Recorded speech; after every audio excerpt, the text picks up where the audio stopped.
Cuando pensamos en Moisés, lo primero que viene a la mente es su papel como el gran libertador del pueblo de Israel, el hombre que desafió al faraón y guió a su pueblo a través del Mar Rojo.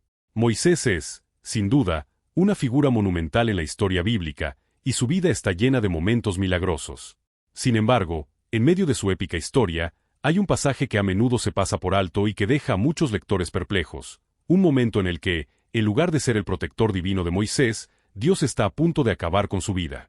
Este misterioso episodio se narra en Éxodo 4:24 al 26, un relato corto pero cargado de significado, en el que Dios quiso matar a Moisés.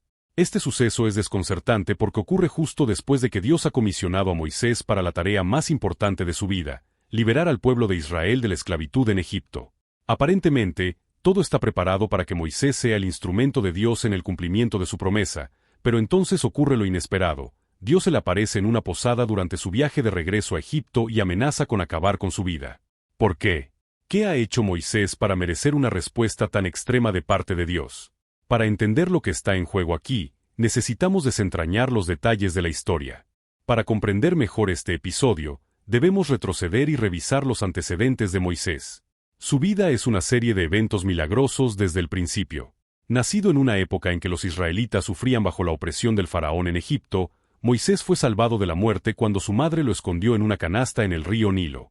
La hija del faraón lo encontró y lo adoptó, lo que permitió que Moisés creciera en la opulencia de la corte egipcia, mientras que su propio pueblo sufría como esclavo.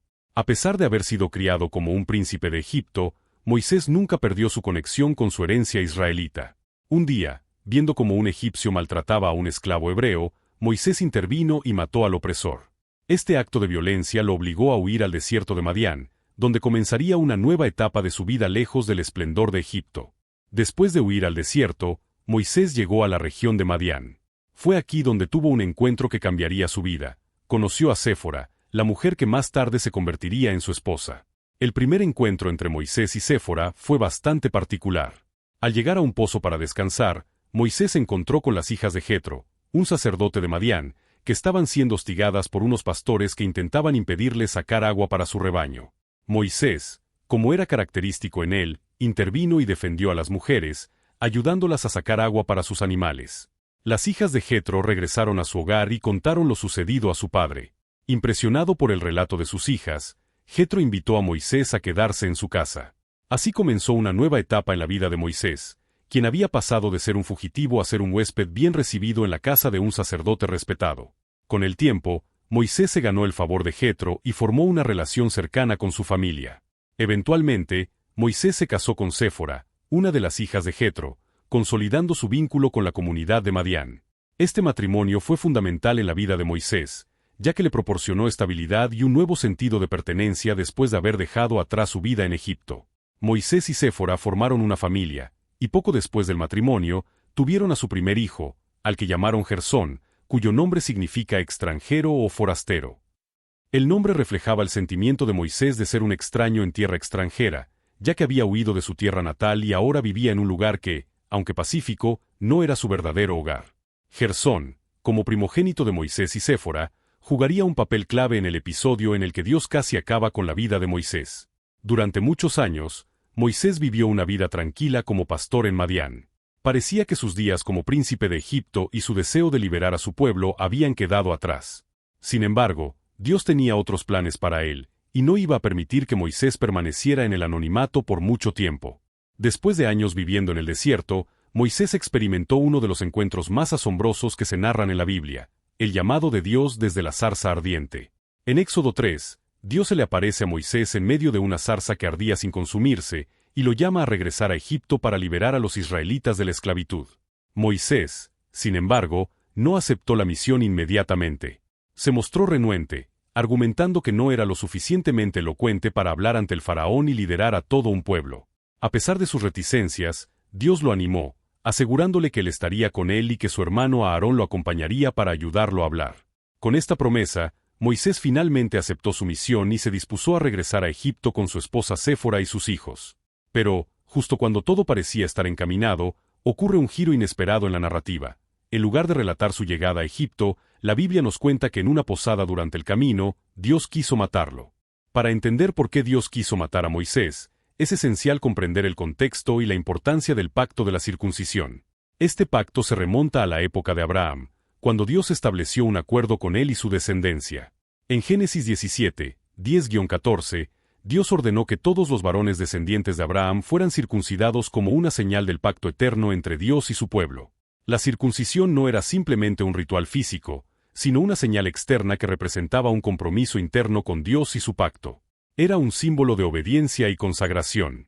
El pacto de la circuncisión era tan importante que no cumplir con él significaba ser cortado del pueblo de Dios, es decir, quedar excluido de la comunidad del pacto. Por lo tanto, la circuncisión no era opcional para los israelitas, era una obligación divina. Este mandato estaba relacionado con la pureza espiritual y la fidelidad al pacto de Dios. Sin embargo, según el texto bíblico, Moisés no había circuncidado a su hijo Gersón. Este incumplimiento representaba una falta grave de obediencia por parte de Moisés, especialmente dado su papel como líder de Israel. ¿Cómo podía liderar al pueblo de Dios si él mismo no había obedecido uno de los mandatos más fundamentales del pacto?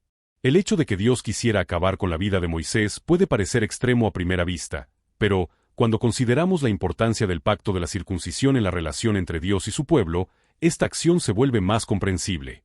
Moisés estaba a punto de embarcarse en una misión monumental que no solo implicaba la liberación física de los israelitas, sino también la restauración de su relación espiritual con Dios. Esta misión requería un líder que fuera obediente y fiel al pacto, no solo en público, sino también en su vida personal. Dios no podía permitir que Moisés continuara con una falta de obediencia tan significativa. Si Moisés no había circuncidado a su propio hijo, ¿cómo podía esperar guiar al pueblo en un camino de obediencia y fidelidad a Dios? La circuncisión era un acto que simbolizaba la dedicación a Dios y la pertenencia al pueblo del pacto. Al no cumplir con este mandato, Moisés estaba fallando en una de sus responsabilidades más fundamentales. En el punto más crítico de la historia, cuando la vida de Moisés estaba en peligro, su esposa Séfora interviene de manera decisiva. Éxodo 4:25 nos dice que Séfora tomó una piedra afilada y circuncidó a su hijo Gersón. Luego, tocó los pies de Moisés con el prepucio y dijo: «Esposo de sangre eres para mí». Este acto de Séfora no solo salvó la vida de su esposo, sino que también restableció el cumplimiento del pacto en su familia, lo que permitió que Moisés continuara con la misión que Dios le había encomendado. La acción de Séfora es significativa por varias razones. En primer lugar, muestra que ella entendía la gravedad de la situación. Aunque era madianita y no israelita, Séfora sabía lo que debía hacerse para corregir la falta de su esposo. Su rápida intervención no solo fue un acto de obediencia, sino también de valentía y amor. Además, el hecho de que fuera Séfora, y no Moisés, quien realizó la circuncisión puede indicar que Moisés estaba físicamente incapacitado en ese momento, lo que refuerza la gravedad del encuentro con Dios. La frase esposo de sangre ha sido objeto de diversas interpretaciones.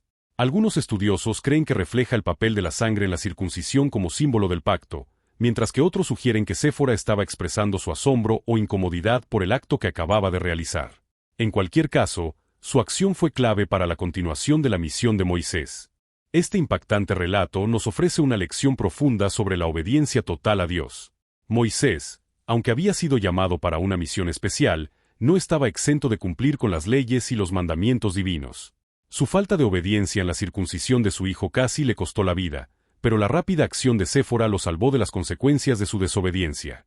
Este incidente también destaca que Dios no hace excepciones cuando se trata de obediencia. Aunque Moisés tenía un papel especial como líder del pueblo, no estaba por encima de la ley divina. De hecho, como líder, se esperaba que Moisés fuera un modelo de obediencia para todo Israel. Este episodio demuestra que la relación con Dios no se trata solo de grandes actos de fe o de cumplir con una misión monumental, sino de obedecer los mandamientos de Dios en todos los aspectos de la vida. A lo largo de la Biblia, la circuncisión es mucho más que un simple acto físico. Representa una transformación espiritual y una declaración de identidad. En el caso de Moisés, la circuncisión de su hijo simbolizaba su pleno compromiso con el pacto de Dios y su dedicación a cumplir con su voluntad. En un sentido más amplio, la circuncisión representa una circuncisión del corazón. Finalmente, la intervención de Séfora en esta historia nos muestra cómo, en momentos de crisis, Dios puede usar a las personas que nos rodean para salvarnos y restaurar nuestra relación con Él.